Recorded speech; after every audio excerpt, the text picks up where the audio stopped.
அனைவருக்கும் வணக்கம். ஹிரண்யகசிபுவை வதம் செய்த பிறகு நரசிம்மர் கோபம் தணியாம காடுலையும் மலைகள்லையும் சுற்றி திரிந்தார்.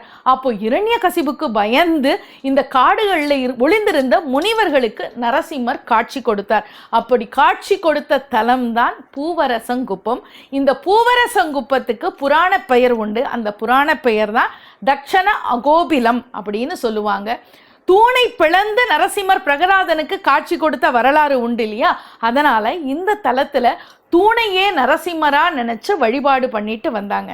பிற்காலத்துல பல்லவர்கள் வந்ததுக்கு அப்புறம் அவருக்கு நரசிம்மருக்கு ஆலயம் எழுப்பி அங்க சிலையை பிரதிஷ்டை பண்ணினாங்க.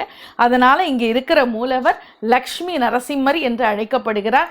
தாயார் அமிர்தவல்லி, உற்சவரா இருக்கக்கூடியவர் பிரகலாத வரதன். பொதுவா நரசிம்மருடைய கோயில்ல நரசிம்மருடைய உருவம் பெருசா இருக்கும், தாயாருடைய உருவம் சின்னதா இருக்கும். ஆனா இந்த தலத்தை பொறுத்தவரையில் ஆணும் பெண்ணும் சரிநிகர் சமானம் என்பதை உணர்த்தும் விதமாக நரசிம்மருக்கு நிகராக தாயாருடைய உருவமும் இங்கே இருக்கு.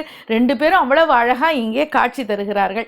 இந்த சிறப்பான தலம் எங்க இருக்கு அப்படின்னு பார்த்தீங்கன்னா, பண்ருட்டியிலிருந்து விழுப்புரம் போற வழியில சின்ன கள்ளிப்பட்டுக்கு பக்கத்துல விழுப்புரம் பாண்டிச்சேரி சாலையில் சிறுவந்தாடுல இருந்து 2 கிலோமீட்டர் தூரத்தில் இருக்கிறது தான் இந்த பூவரசங்குப்பம்.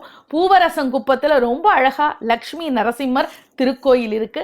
மறக்காம இந்த திருத்தலத்துக்கு போங்க, நரசிம்மரை வழிபட்டு அவருடைய பேரருளை பெறுங்கள். நன்றி, வணக்கம்.